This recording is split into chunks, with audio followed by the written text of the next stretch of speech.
We are beginning in Acts 7. We're going to look at verses 1 and 2. And the high priest said, "Are these things so?" Referring back to all the accusations against Stephen. Now, the high priest here is probably Caiaphas, the same one who presided over the trial of Jesus in Matthew 26:57.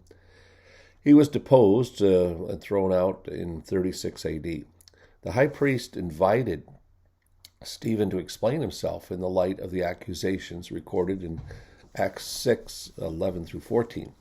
Stephen was accused of speaking blasphemous words against Moses and God, against the holy place, that is the temple, and the law. And additionally, they accused him of saying that Jesus would destroy both the temple and their customs, which came from Moses. Stephen said. In response, Stephen gave a whole panoramic history of the Old Testament. And I think this is important that we learn the Old Testament. You cannot be a New Testament Christian without knowing the Old Testament, because that is what the New Testament church used, was the Old Testament. We should think Stephen instructed the Sanhedrin on points of the Jewish history that they were ignorant of. No, instead, Stephen emphasized some of the Jewish history they may not have considered, that God never confined himself to one place, like the temple, and that the Jewish people had a habit of rejecting those God sends to them. Brothers and fathers, hear me. Brothers are the crowd, fathers are the council. Notice he didn't say, you rotten people that are accusing me. Stephen will quote the Septuagint. Now, the Septuagint is a Greek version of the Old Testament, so it was in the common language of the day. It's interesting that he doesn't use the King James Version. Wait a minute. King James wasn't even born.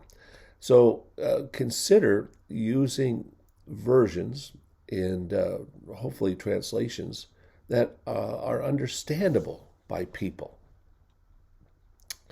Now, the glory of the God of glory appeared to our father Abraham when he was in Mesopotamia before he lived in Haran. At the beginning, Stephen emphasized the God of glory appearing to Abraham even before he entered the promised land, when he was a pagan.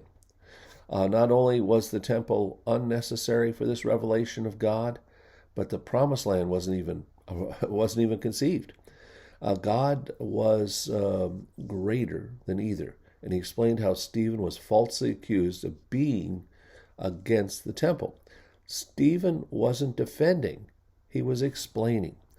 The God of glory appeared to the patriarchs in the Old Testament in a variety of forms, according to Hebrews 1:1 and 2. And most of the time, we can identify God as Jesus.